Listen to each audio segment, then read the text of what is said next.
My name is Claire Whitmore. I'm 38 years old, and 3 minutes ago I was reaching for a piece of cornbread at my grandmother's table.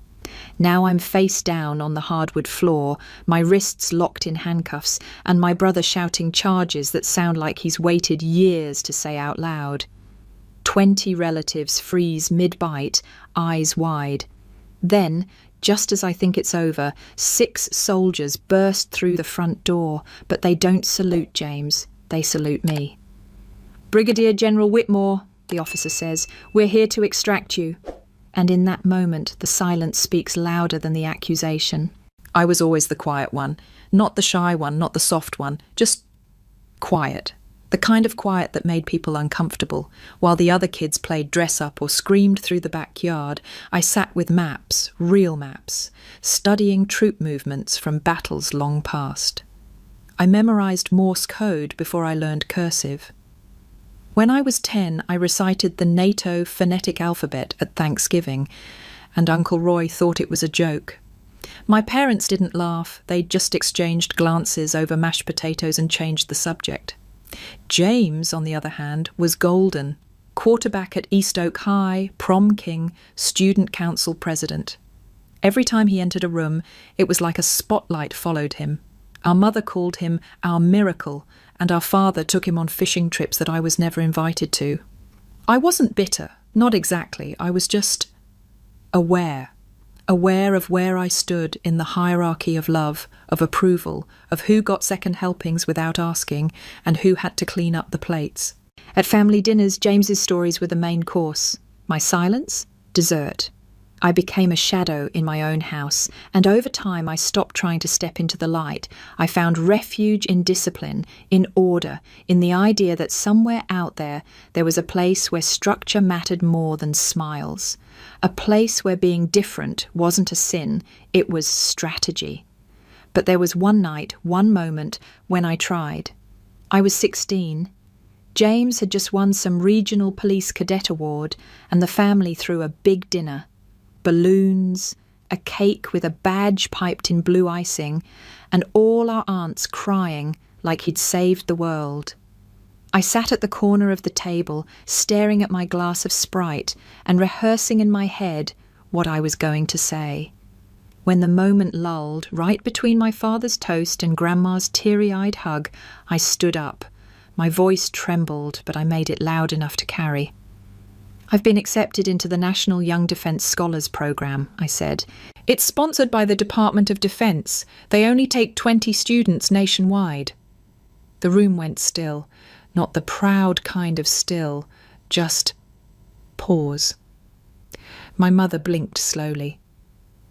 "That's lovely, dear," she said, reaching for a napkin. Then, as if remembering something important, she added, "But don't bring that kind of thing up during James's celebration.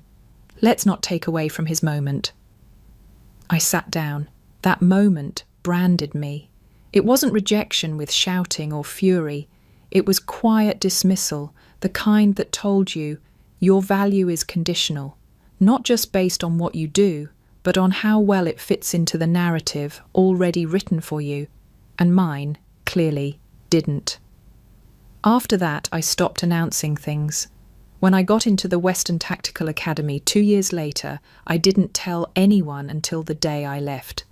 I booked my own flight, packed my own bags, and slipped out of the house at dawn. My mother was still asleep. My father was out jogging. James was home for the summer, but he didn't say goodbye. I left behind a note on the fridge, not out of courtesy, just logistics. What they didn't know, what they never cared to ask, was that I wasn't running away. I was heading towards something, toward a life where merit mattered, where silence wasn't weakness, where women could wear uniforms and not be told they were doing it for attention or trying to prove something. That was the first day I felt free, and still, even now, years and ranks later, I can feel that moment like it's stitched into my spine. The moment you realize your own family doesn't see you. Not really, not even when you're standing right in front of them. Western Tactical Academy was not a place for second chances or soft landings.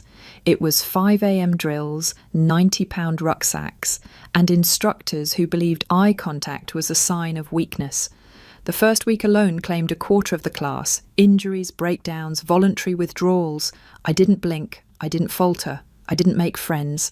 I was 18, far from home, with no one writing letters or sending care packages. I shared a barracks with 6 other women, most of whom bonded over shared playlists or high school drama. I stayed quiet. I mapped escape routes in my head before I fell asleep. I memorized command chains like lullabies, and slowly, painfully, I became excellent. Not the loud kind of excellent, not the kind that asked for applause. I became the cadet others didn't want to spar with. The one who hit targets on the first try, ran the obstacle course in record time, and stayed after lights out studying declassified case files. My instructors took notice. My peers mostly kept their distance, except for one, Mia Travers. She was bright, strategic, funny in a dry, bone-cutting way that reminded me of home. She didn't push past my silence. She just sat near me, occasionally offering half a protein bar or asking for feedback on her field assessments. Over time, we grew into something like trust. We partnered for simulations, backed each other in evaluations, and even swapped emergency contacts in case something ever went wrong. Something did. Our first international deployment was supposed to be low risk. Surveillance training embedded with local security forces overseas. We weren't even carrying live rounds, just cameras, comms and notebooks. But day 3 into the op, we were cornered, ambushed in a crowded marketplace by locals tipped off to our presence. I froze for half a second, caught off guard by the precision of the breach. It wasn't random. We were set up. Mia wasn't with me when it happened. She had volunteered to scout an alternate route. I later found out she'd been feeding intel, unverified, partial, about our unit's location to someone off-grid. Whether for money or for leverage, I never learned. The report was sealed. She was quietly discharged. I was lucky to escape with a dislocated shoulder and a collapsed eardrum. But something else happened that day. I understood fully and finally that silence was no longer just a coping mechanism, it was protection. My identity, my movements, my allegiances, everything became locked behind clearances and layers of operational cover. I stopped sharing names, stopped answering casual questions, built a wall of discretion so high not even sunlight could scale it, and people mistook that for secrecy, for arrogance, even betrayal. The irony was that in learning to survive, I'd only deepened the distance between myself and the people who already didn't understand me. James sent a single text the week I was hospitalized. "Mom says you're in some military accident. Hope it's not serious." That was the extent of it. No call, no visit, no mention again. I returned to duty 4 weeks later, earned commendations, rose in rank, led operations no one in my family even knew existed, and the silence, it stopped hurting, mostly, until the letter came. It arrived in a cream-coloured envelope, edges soft from travel. My name written in looping cursive I hadn't seen in years, Grandma Evelyn, the only person who ever looked at me and saw more than a disruption. Inside, a note, short and gentle. "Dinner this Sunday, 6 o'clock sharp. Everyone will be there. I miss hearing your voice." Just like that, the ice cracked. It had been nearly 11 years since I'd sat at that table. I could still remember where the creaky floorboard was near the sink, how the window over the stove caught the sunset. I could still hear James laughing too loudly, my mother correcting everyone's grammar, my father sipping bourbon and not quite looking at me. I folded the letter twice, tucked it into the inside pocket of my jacket, and said nothing to anyone. But I booked the flight.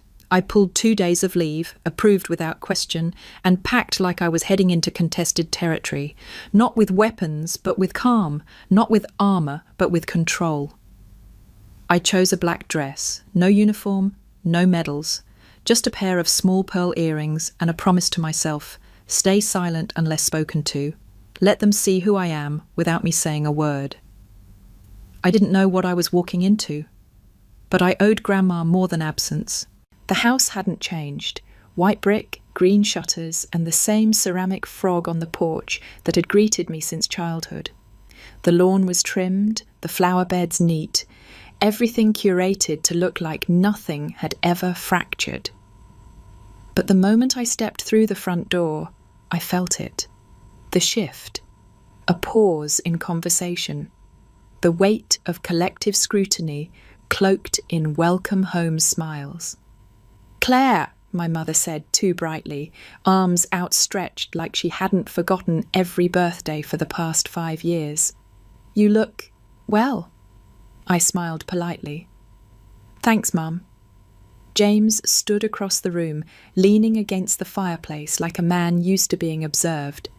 He raised his beer in a mock salute. "The prodigal returns." "Not quite," I replied, keeping my tone neutral. Aunt Linda hovered, offering me a glass of something fizzy and non-committal. Cousin Amanda waved from the hallway. The air buzzed with polite tension, the kind that never breaks the surface but lingers just under the skin. My father offered a nod from the recliner, not rising. I nodded back. Then Grandma appeared, wheeled in by Uncle Bill. Her face lit up in a way no one else's did, genuine, soft. "You made it," she said, voice thin but steady. "For you, always," I answered, kneeling to kiss her cheek. Her hands, though frail, gripped mine with strength that surprised me. The dining room was already set. Roast beef, cornbread, green bean casserole, and peach cobbler cooling near the window. The same menu for every holiday.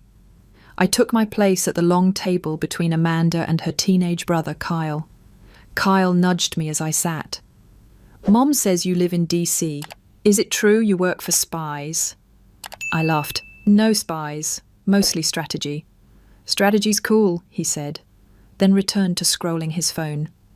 The meal started with the usual clatter of forks and half-hearted prayers. I kept my head down, answered questions in brief, palatable phrases. No one asked why I'd been gone so long. No one asked what I'd been doing. They asked where I'd flown in from, if the weather in DC was better than here, if I still liked green beans. Questions that sounded like connection, but weren't. James cleared his throat halfway through the main course.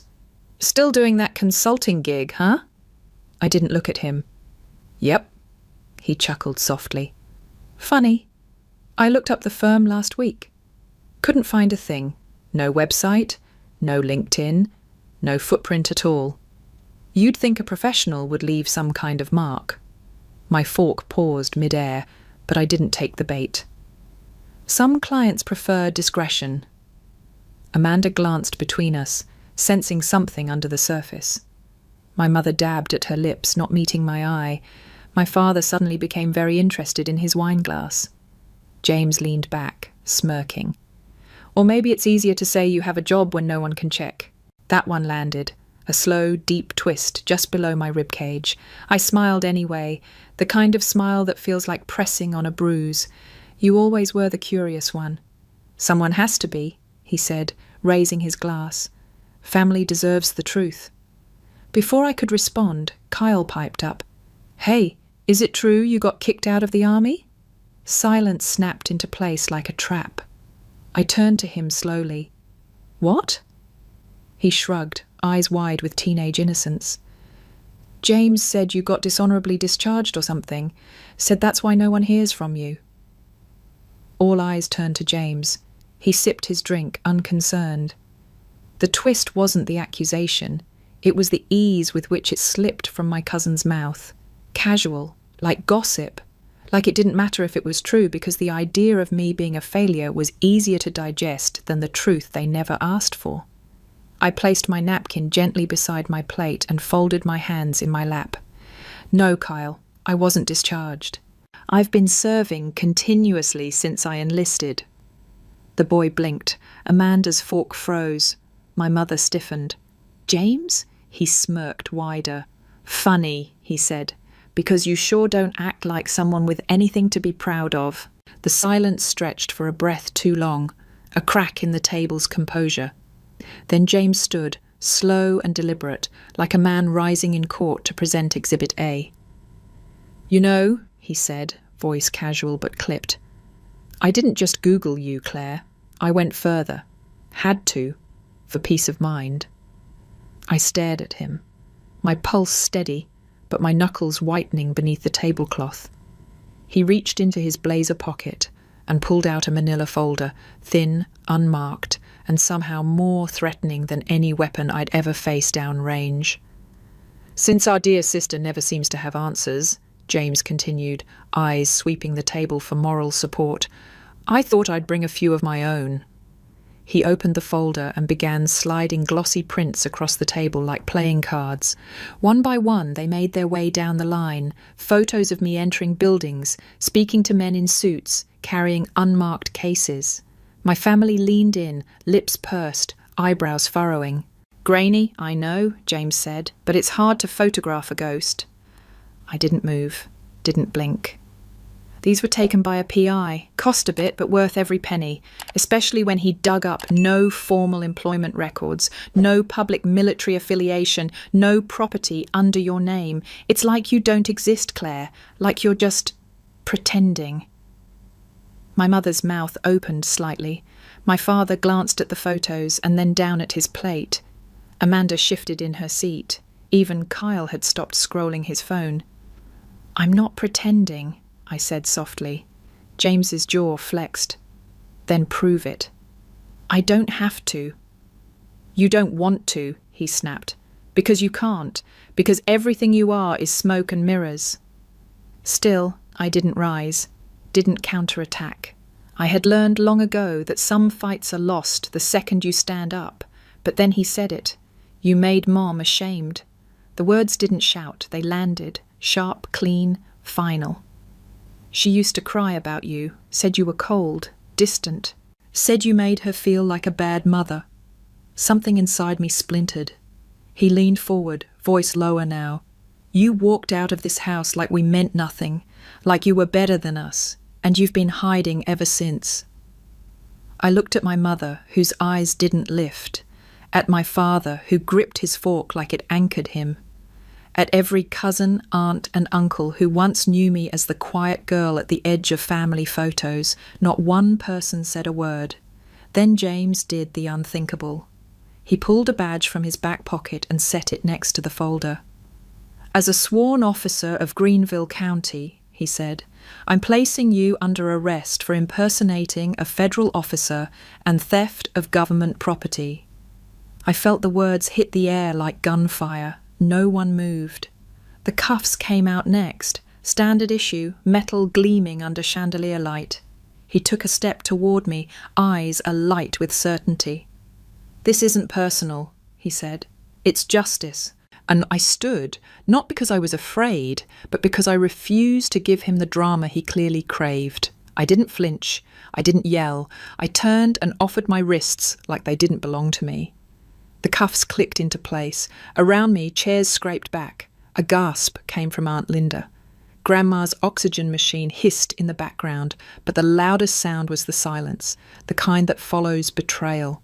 The metal felt colder than I expected, not because of temperature, but because of memory, sharp, final, unearned. The cuffs bit into the skin at the edge of my wrist bones as James secured them with an unnecessary click of finality. Grandma made a soft sound, a gasp or a whimper. I couldn't tell. But it cut through me far deeper than the cuffs ever could. "James," she said weakly, her voice thin and trembling. What are you doing?" He didn't answer her. His focus was locked on me, a smug determination written across his features, like a badge more important than the one clipped to his belt. "You are under arrest," he repeated, louder now, as if volume would lend authority. "For impersonating a military officer and the unlawful possession of classified assets." I didn't resist. My chin lifted slightly as I kept my posture calm. Around me, the silence thickened like fog. Aunt Carla pressed a napkin to her mouth. Uncle Greg shifted uncomfortably. Amanda had stopped chewing. Even Kyle lowered his phone. No one said a word. No one told him to stop.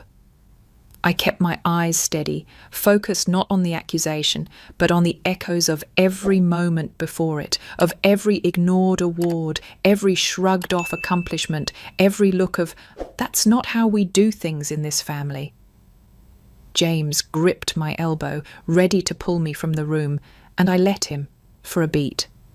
Then, as he turned to lead me toward the door, I leaned in just enough that only he could hear, and said softly, "You might want to check the rank of the person you're putting in handcuffs." He blinked. "I mean it," I said, voice steady as steel. "You're not just wrong. You're in over your head." James scoffed, the smirk twitching at the corner of his mouth. Cute bluff. But his grip loosened, just slightly. I continued, not loud, but with the authority of someone used to giving orders in war zones. "I'd hate for you to find out the hard way what it means to detain a superior officer under false pretenses." His jaw tensed. "Let's go," he said, louder again now, trying to regain the momentum. "You're coming with me." Behind us, Grandma whispered, "Please, not like this." Her voice broke something open in me. It wasn't a cry for justice. It was a plea for decency, one that echoed down a hallway of years I'd long thought sealed off. I turned my head, just enough to catch her eyes, glassier than usual, filled with something between grief and apology. And yet, even in that moment, no one moved to stop James.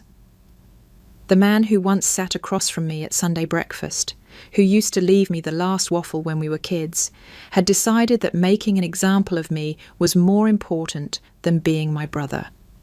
The truth was, I'd been here before. Not on the floor in cuffs maybe, but in the eyes of people who were supposed to love me looking at me like I was a stranger. This wasn't the first time I'd been discarded. It was just the first time the discard came with an audience and handcuffs. The humiliation wasn't in the accusation, it was in the fact that no one questioned it. That years of silence made it believable. I had built my entire adult life in the shadows because I had no one to share the light with, because being invisible was safer than being misunderstood. But this performance of justice at the dinner table, this was new, and James was basking in it. He gripped my arm tighter and moved to guide me toward the front door. Then came the sound. Not a knock, not a shout. A thud, low, sharp and purposeful, as the front door was thrown open. The front door didn't just open, it burst. 6 uniformed officers strode into the room with a presence that swallowed every conversation, every breath, every illusion of control. Polished boots hit the hardwood in perfect cadence. Their insignia gleamed beneath the chandelier. No one moved, not even James. The man at the front was tall, greying at the temples. His expression carved from battlefield stone. I recognized him instantly. Colonel Nathaniel Rourke. The last time I saw him, he was bleeding out in a half-destroyed convoy in the middle of the Sahel Desert, lungs rattling, eyes locked on mine as I dragged his broken body out of a burning Humvee under mortar fire. Now he was standing in my grandmother's foyer, crisp and commanding, his eyes scanning the room until they locked on me. He didn't look at James, he didn't look at the cuffs. He looked at me and saluted. "Brigadier General Whitmore," he said, voice sharp enough to slice the silence. "We're here to extract you." Every head at the table snapped toward him, then back to me. Chairs scraped the floor, forks dropped, my mother gasped. My father's glass slipped from his hand and shattered on the floor. James froze. "What the hell?" he began, but Rourke wasn't finished.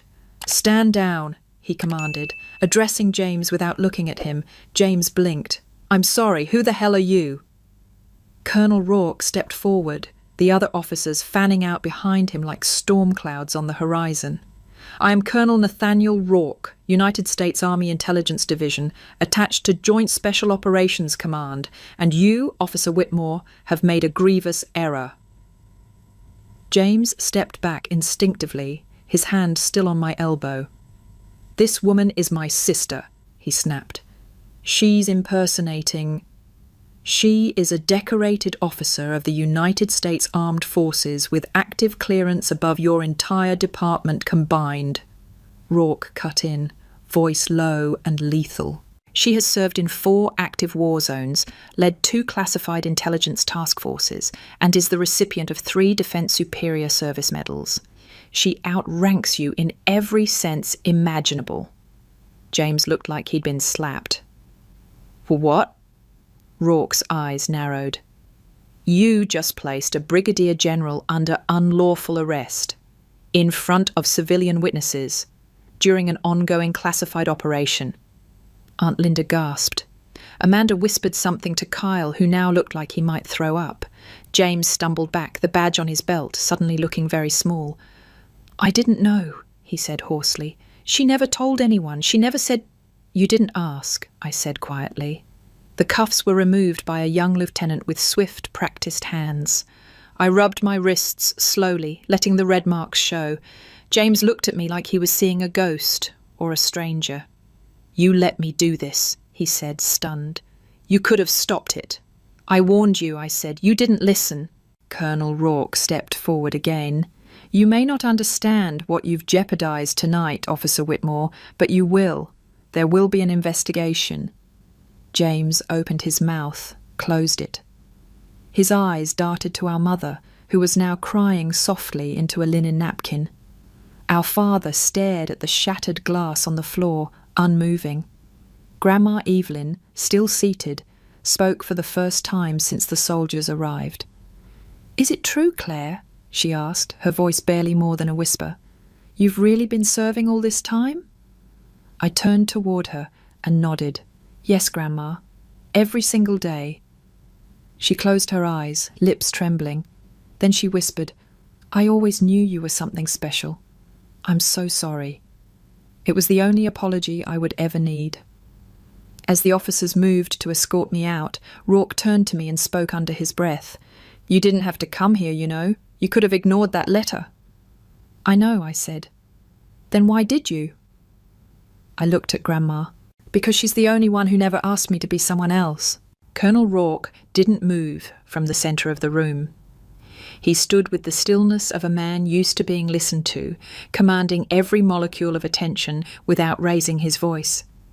Around us the air was heavy with disbelief. Even the chandelier above seemed to stop swaying, as if afraid to make a sound. For the record, Rourke said, his tone sharp and public now, Brigadier General Claire Whitmore is currently operating under full clearance within the parameters of Operation Harvest Flame, an active, ongoing mission authorized by the Department of Defense and directly overseen by Joint Command. He let the words hang. No one spoke. Not Amanda, not Aunt Carla, not even my father. My mother had stopped crying, but her eyes remained locked on the floor. James swallowed hard. His hand hovered near his badge, unsure now whether it was a symbol of power or proof of failure. You've interfered with the classified movements of a senior intelligence officer, Rourke continued, this time directly addressing James. Your actions tonight constitute obstruction of a federal operation. I didn't know, James muttered, colour draining from his face. Didn't know, Rourke repeated, incredulous.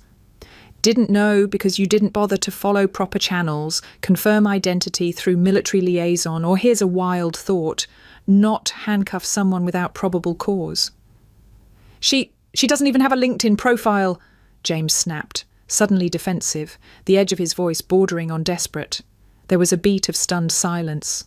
Then, somewhere behind me, one of the officers audibly exhaled in disbelief. Rourke took a step closer, voice dropping into something more lethal.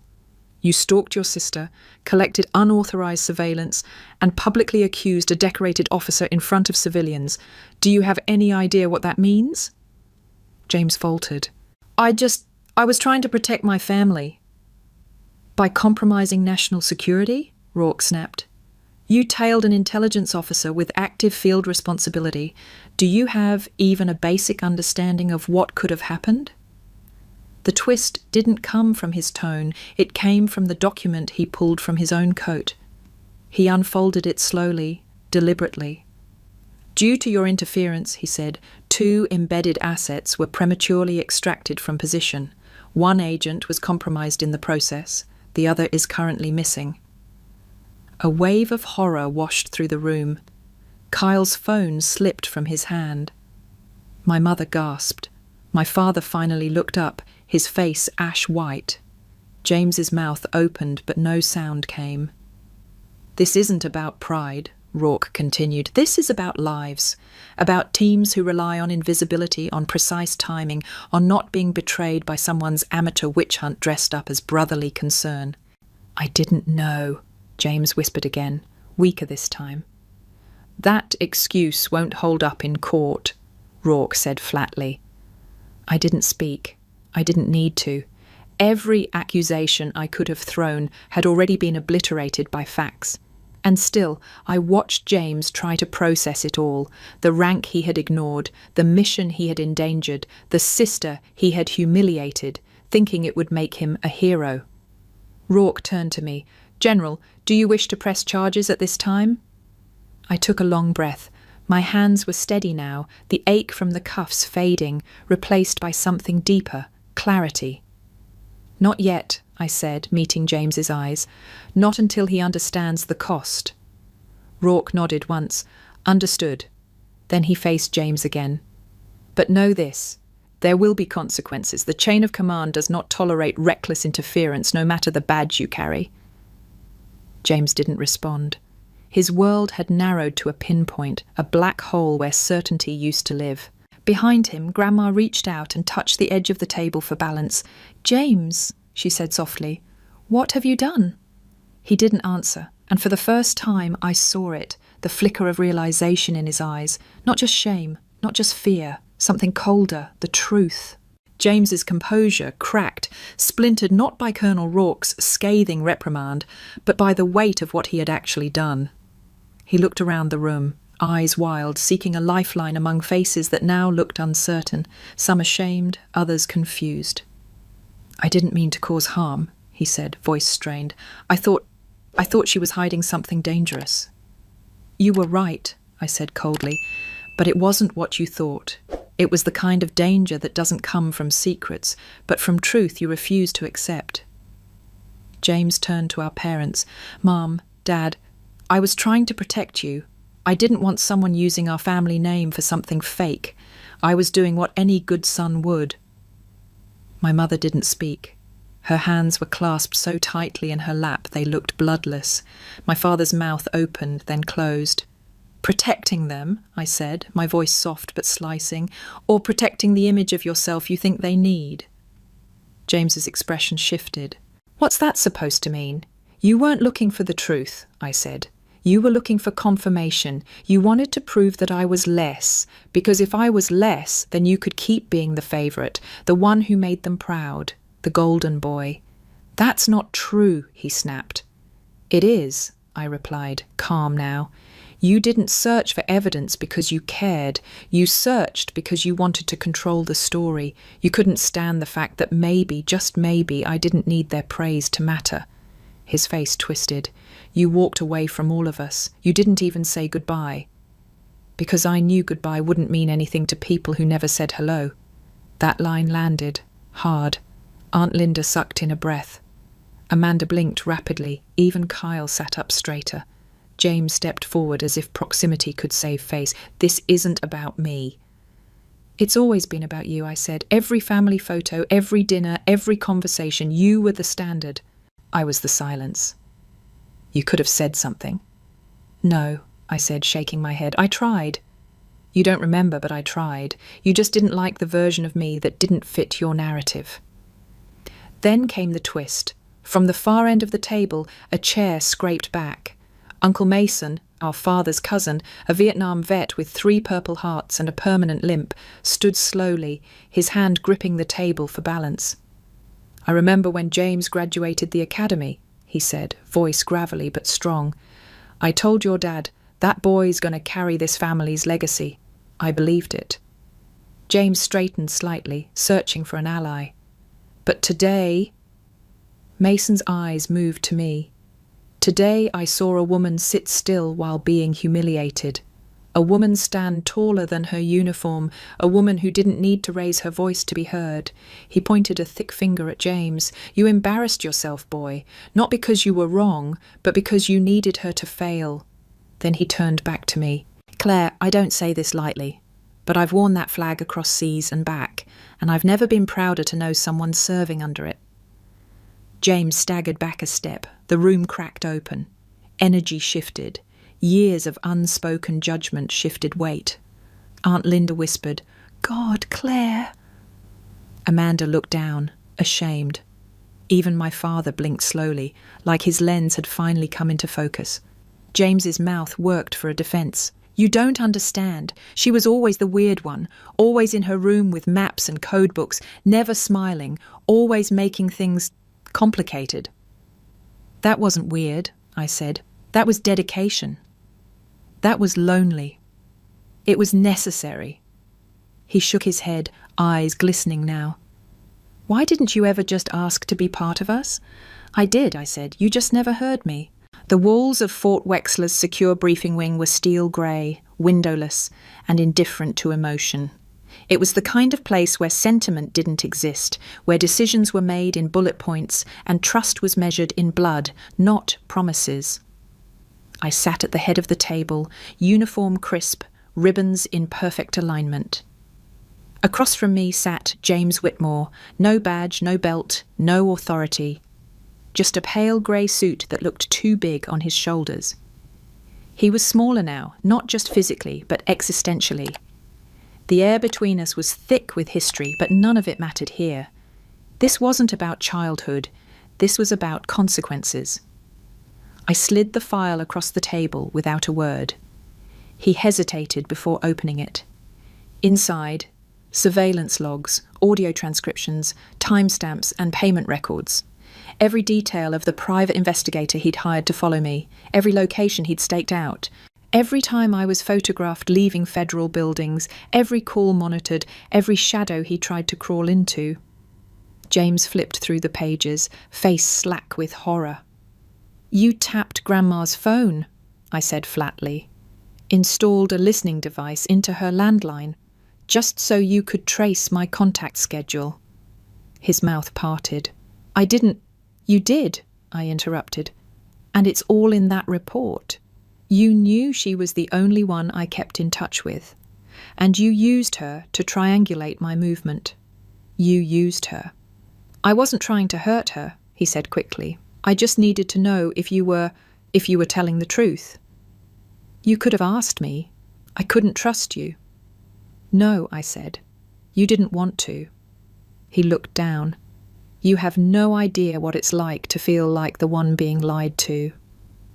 And you have no idea what it's like to live your entire life trying not to make people uncomfortable just by existing. He didn't respond.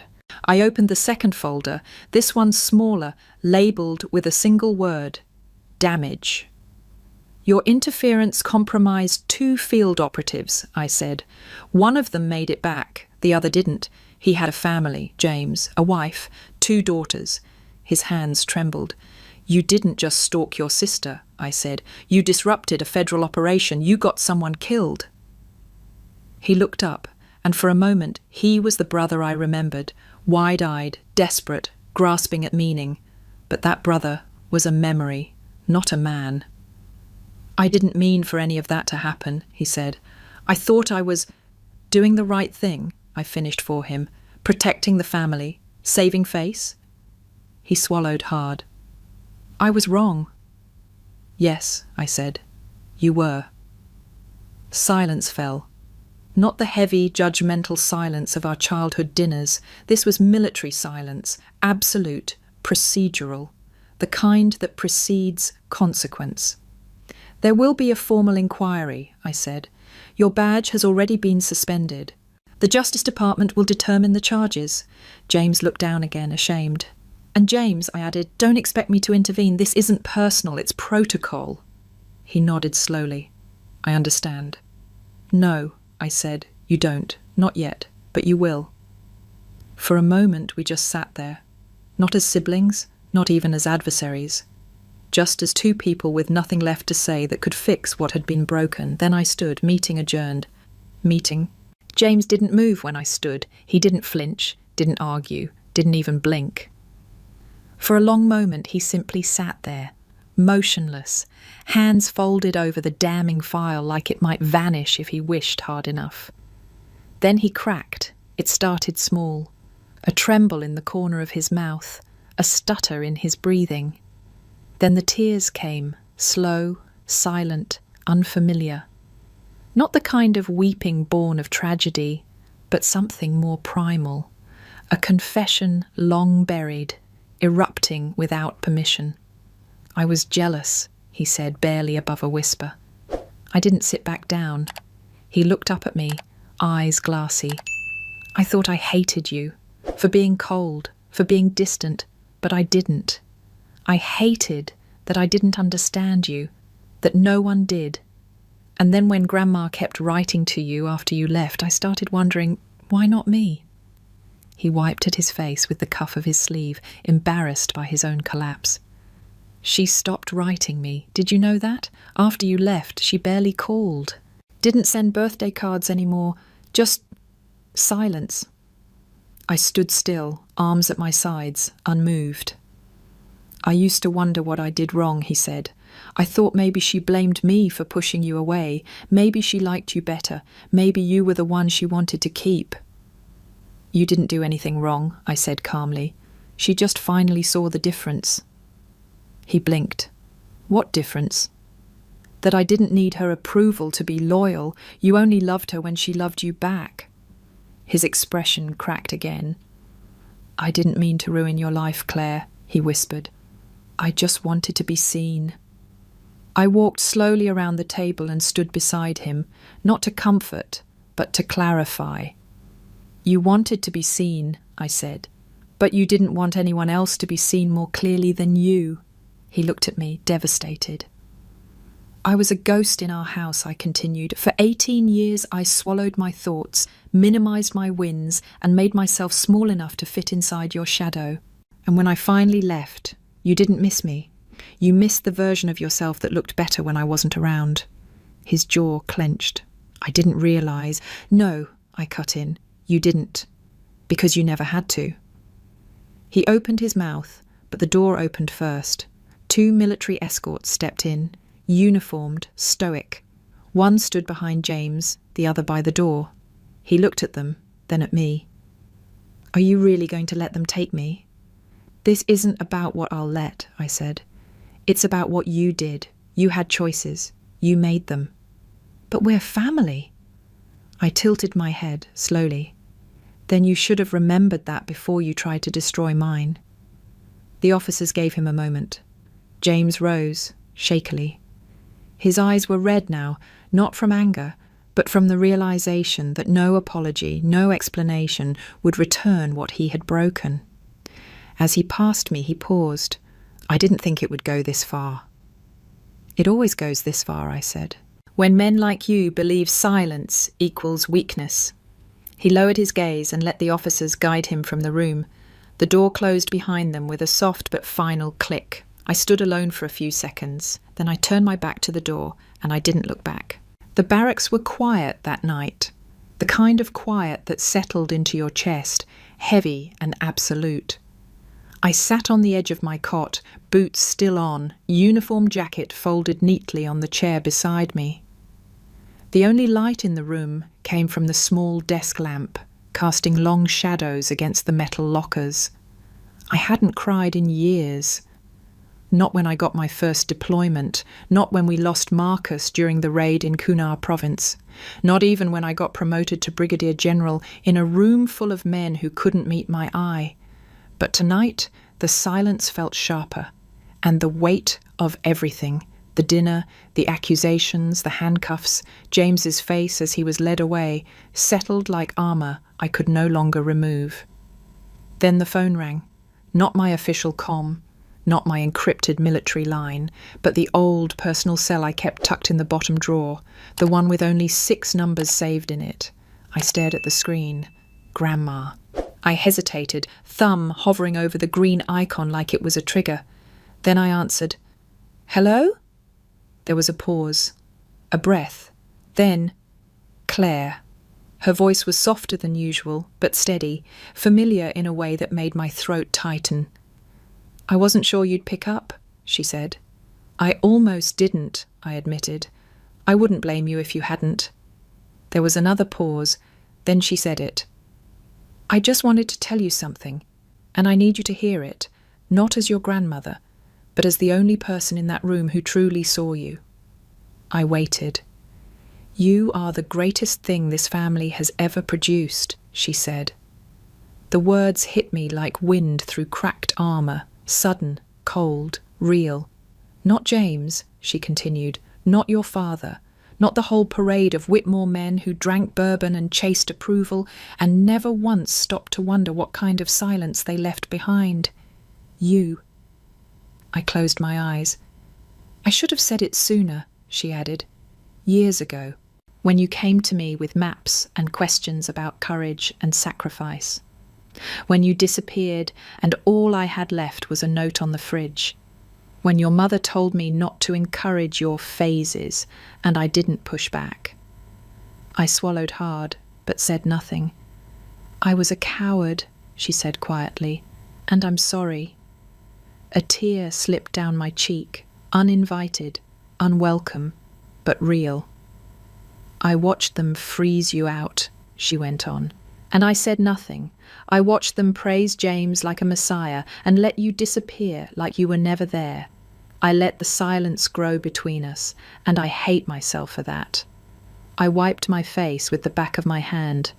You don't have to apologize, Grandma. Yes, I do, she said, because you didn't just survive them. You became something so far beyond what they could comprehend, and they punished you for it. Another tear, and another. I wanted to call you after they took James away, she said, not to defend him, not to explain, just to tell you, I see you, Claire. I always have, and I am so, so proud. For the first time in over a decade, I cried without shame, not for the years lost, not for the people who never asked, but for the one who finally did. Thank you, I whispered, my voice cracking. You don't have to thank me, she said gently. You just have to live, not serve, not prove, just live. I nodded, even though she couldn't see me. And for the first time in a long time, I felt like maybe I could. I didn't plan on telling her. The stories weren't ones I shared, not even with commanding officers unless they were printed in post-op debriefs. They belonged to places without names, to nights without moonlight, to faces buried in silence. But something about her voice, frail, cracked but clear, made the words climb from places I had long buried. There was a mission once, I began slowly, 2 years into my second deployment, border town, Eastern Europe. Intel said low risk. We were only supposed to watch, document movement, report, nothing more. She stayed quiet, listening the way only she ever had, with full attention. I was leading a small team, 6 people, 2 of them barely 20. We were holed up in an abandoned farmhouse outside the city. 3 days in, the pattern shifted. Locals stopped passing, crows went silent, and we knew. What happened? She asked softly. They came at night. Not local militia, not rebels, trained, clean, too clean. They knew exactly where we were, how to cut the power, which walls were load-bearing. It wasn't an ambush, it was a message. I paused, my throat tightened. They got Jacob first, through the window, a sniper. He didn't scream, just dropped. I told the others to move. 1 froze, 1 ran. I dragged her back before the second round hit. We made it into the cellar. No light, no signal, no reinforcements. A breath. We were down there for 16 hours. No food, no comms, blood everywhere. And I sat with them, 2 kids, barely men, trying to keep them alive, trying to stay awake while my own shoulder bled through 4 layers of gauze. I rubbed that shoulder now, though the scar had long faded. When we were finally pulled out, the report said, minor engagement, successful withdrawal. That was it. That was the headline. Claire, I didn't tell anyone what it cost, I said, my voice shaking.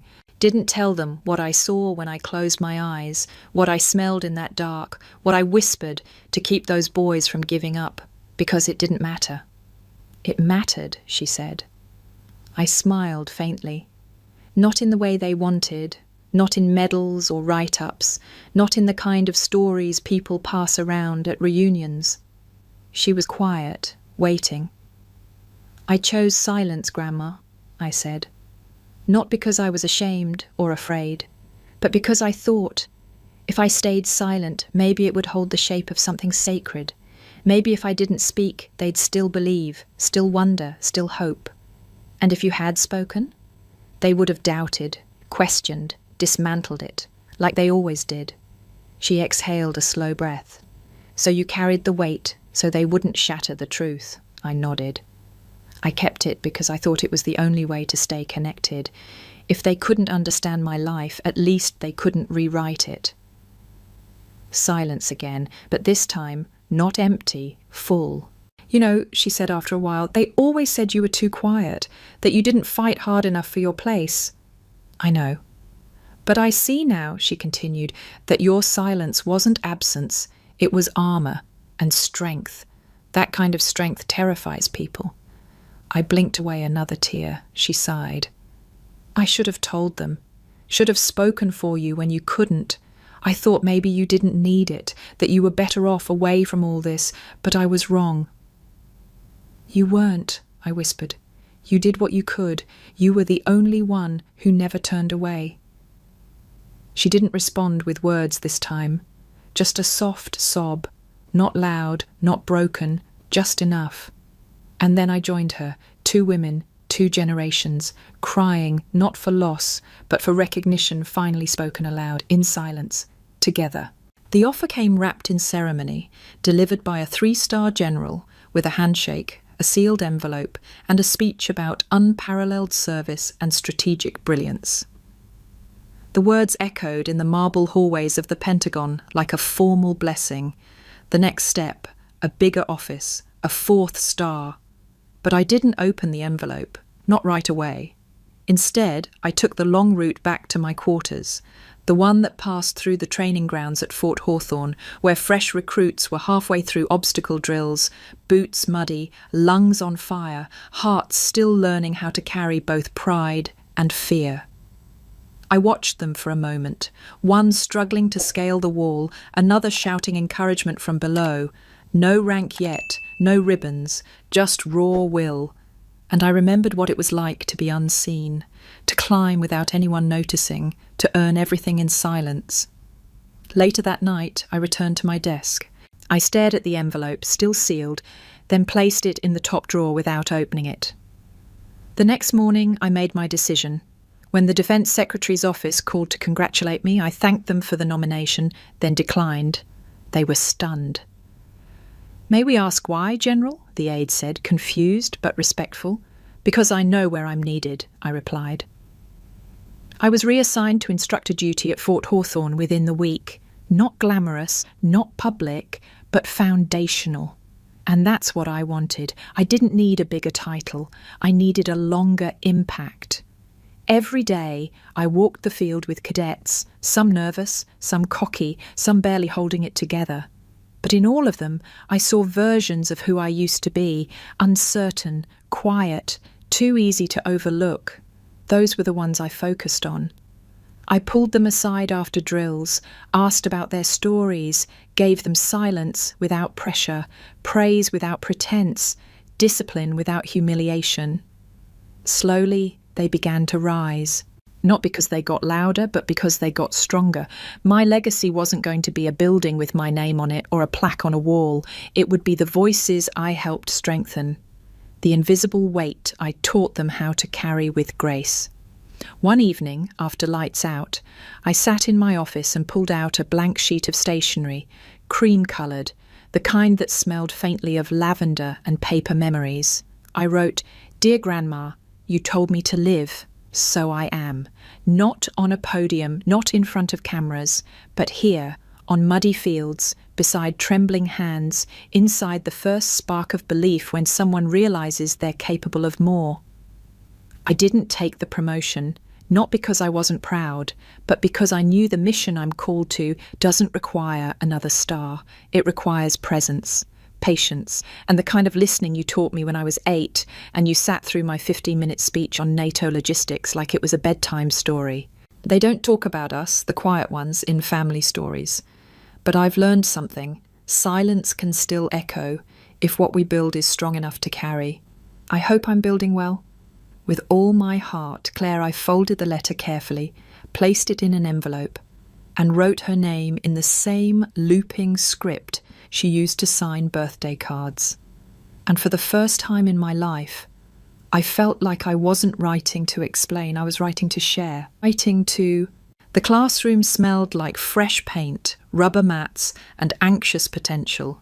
It wasn't much, just 4 beige walls, a projector, and rows of folding chairs, but to the 23 cadets sitting inside, it might as well have been the gates of Olympus. Their uniforms were new, boots still stiff, and their postures ranged from overconfident to trembling. I walked in without ceremony, no entourage, no medals, just me. They stood when I entered. I nodded and they sat. The kind of silent, mutual respect that doesn't need explanation. I scanned the room, letting the silence settle. Then I began. "You won't remember most of what I say today," I said, arms folded behind my back. "You'll remember your first failed drill, your first time throwing up after PT, the name of the person who chewed you out for walking too slow. But you won't remember my name, and that's okay." A few exchanged glances. I paced slowly between the rows. Because I'm not here to be remembered. I'm here to make sure you survive. A hand raised, a young woman near the back, buzz-cut, freckles, trying to hide the tremor in her wrist. "Yes?" She hesitated. "Permission to ask a personal question, ma'am?" "Go ahead." "Why did you join?" she asked. "The army, I mean. Why you?" I paused. That question had been asked before. In interviews, at formal dinners, on paperwork. But no answer ever quite fit. Until now. I turned to face her fully. Because it was the first place that didn't try to change me. A quiet rippled across the room. In school, I was too intense. At home, too quiet. In my family, I didn't fit the mould of what they thought strength looked like. But here, they handed me a map, a radio, a mission, and no one asked me to smile while I did it. Somewhere in the middle row, someone exhaled slowly. I continued, "If you're here because you think it'll make you brave, you're wrong. The uniform doesn't make you brave. It just shows you where your fear lives, and then it asks you to walk through it." I didn't tell them about James, about handcuffs, about dinners turned into trials. That wasn't their burden. But I saw echoes of my own past in their faces, the hunger to matter, the ache of not being enough anywhere else. And I hoped, desperately, that this place would give them what it gave me. Not belonging, exactly, but purpose without permission. After the session, I stayed behind to tidy up. No one lingered. That was fine. Impact didn't always announce itself. As I packed my notes, I noticed something different outside the hallway. A small gathering. A man in civilian clothes, standing beside a plaque I hadn't seen before. I stepped closer. The plaque was newly mounted, brushed steel against granite. The heading read, "Wall of Honor, Unspoken Service." Below it, etched in precise serif font, were 7 names. Some I recognised, quiet legends who'd shaped operations from the shadows. The last name stopped me. Brigadier General Claire E. Whitmore, for serving in silence and surviving with loyalty. I stared, no speeches, no cameras, just a name, my name, on a wall where only a few would look, where even fewer would understand. And yet it was enough, because it wasn't for them. It was for me. And for the first time in 38 years, I didn't feel like a ghost.